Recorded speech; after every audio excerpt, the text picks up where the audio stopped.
முன்னாள் குடியரசு துணைத் தலைவர் ஜெகதீப் தன்கர் எங்கு ஒளிந்து கொண்டிருக்கிறார், எதற்காக மௌனம் காக்கிறார் என்று மக்களவை எதிர்க்கட்சித் தலைவர் ராகுல் காந்தி கேள்வி எழுப்பியுள்ளார். இந்தியா கூட்டணியின் குடியரசு துணைத் தலைவர் வேட்பாளராக சுதர்சன் ரெட்டி அறிவிக்கப்பட்ட நிலையில் அவரை அறிமுகம் செய்து வைக்கும் நிகழ்ச்சி நாடாளுமன்ற மைய மண்டபத்தில் நடைபெற்றது.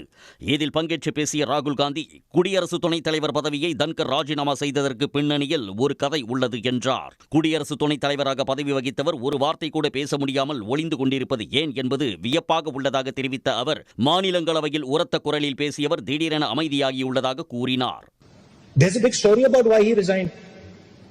Some of you might know it, some of you might not know it, but there's a story behind it. And then there's a story about why he's in hiding. பிரதமர், முதலமைச்சர், அமைச்சர்களை பதவி நீக்கம் செய்யும் மசோதா நாடாளுமன்றத்தில் தாக்கல் செய்யப்பட்டது குறித்து பேசிய ராகுல் காந்தி, பாஜக முன்மொழிந்துள்ள மசோதா மன்னராட்சிக்கு இட்டுச் செல்வதாக விமர்சித்தார். We are going back to medieval times when the king could just remove anybody at will. There's no concept of what an elected person is. He doesn't like your face, so he tells ED, put a case, and then democratically elected person is wiped out within 30 days. This is new. சட்டமன்ற தேர்தல் நடைபெற உள்ள பீகாரில் பெரும் அரசியல் எழுச்சி ஏற்பட உள்ளதாக எச்சரித்த ராகுல் காந்தி, மராட்டியம், ஹரியானா சட்டமன்ற தேர்தல்களை திருடியதைப் போல பீகார், மேற்குவங்கம், அஸ்ஸாம் மாநிலங்களிலும் தேர்தலை அபகரிக்க பாஜக திட்டமிட்டதாக தெரிவித்தார்.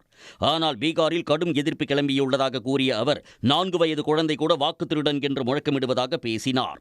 உடனுக்குடன் செய்திகளை தெரிந்து கொள்ள சன் நியூஸ் பெல் ஐகானை கிளிக் பண்ணுங்க.